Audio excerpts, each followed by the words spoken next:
Hi friends, ఈరోజు వచ్చేసరికి మన మీద ప్రేమతో నర్సరీ వాళ్ళు కానీ డిస్ట్రిబ్యూటర్స్ కానీ వాళ్ళు చేసే విధానం ఏ విధంగా ఉంటుందంటే, కొంతమంది మన నర్సరీలో నారు సెకండ్ హ్యాండ్ ఎరువు వాడతామని నర్సరీ వాళ్ళు మొన్న ఒక ఆయన మోటుకు పురుషోత్తంపల్లి ఆయన వస్తే కుమరోలు మండలం ఎక్కడి నుంచో తెప్పేది కింద పోసిన ఎరువు వాడతాడు. ఆ కింద పోసిన ఎరువు కావాలన్నా సరే ఎక్కడో ఒక చోట నుంచి తెప్పియాలి కదా.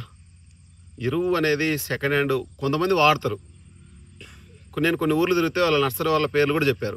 కానీ నేను ఆ విధంగా పెంచాల్సిన అవసరం కానీ నాకు అంత దిక్కుమాలని వ్యవహారం చేయాల్సినంత అవసరం లేదు.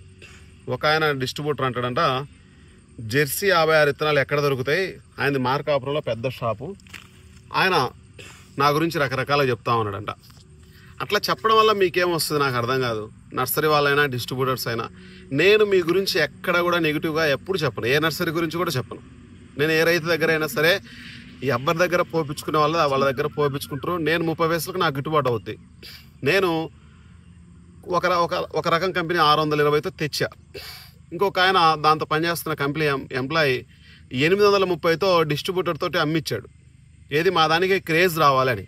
నేను అదే ఇతనం 4 కేజీలు రైతుకు తెచ్చి ఇచ్చా. అదే 4 కేజీలు నేను అమ్మితే నాకు 80,000 డబ్బులు వచ్చేది.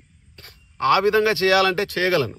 కానీ రైతు పరిస్థితి సంవత్సరం బాగలేదనే ఉద్దేశంతో నర్సరీ వాళ్ళు నా మీద బాధపడి ఉండొచ్చు. కానీ నర్సరీ వాళ్ళు బాధపడ్డా, డిస్ట్రిబ్యూటర్స్ బాధపడ్డా, ఇంకా మీరు ఏ విధంగా చేసినా నేను ఇంకా నెక్స్ట్ ఇయర్ డిస్ప్లే చేయాల్సి వస్తుంది.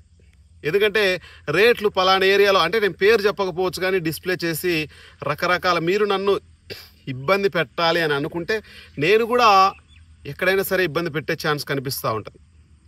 మీరు నేను పనికిరాని విత్తనాలు పెడతానంటే ఈ సంవత్సరం ప్రతి ఏరియాలో 10,000 నుంచి 15,000 కేజీ రకరకాల కంపెనీల విత్తనాలు ప్రజెంట్ ఈ సంవత్సరం పెడతా ఉన్నారు. కానీ నేను వాటి గురించి వాళ్ళ నర్సరీల గురించి కానీ ఎక్కడ కూడా నేను చెప్పాల్సినంత అవసరం కూడా లేదు. ఎందుకంటే అది వాళ్ళ వ్యక్తిగతం, వాళ్ళ బిజినెస్, వాళ్ళు రకరకాలుగా చేస్తూ ఉంటారు. నా గురించి వాళ్ళు మాట్లాడుతున్నారు కాబట్టి నేను వాళ్ళ గురించి చెప్తా ఉన్నా. అది దయవంచి ఒకరి గురించి మనము ఆలోచన చేయడం మంచిది కాదని నా యొక్క ఉద్దేశం. ఓకే ఫ్రెండ్స్, ఖచ్చితంగా మన కంటెంట్ నచ్చితే సబ్స్క్రైబ్ చేయండి.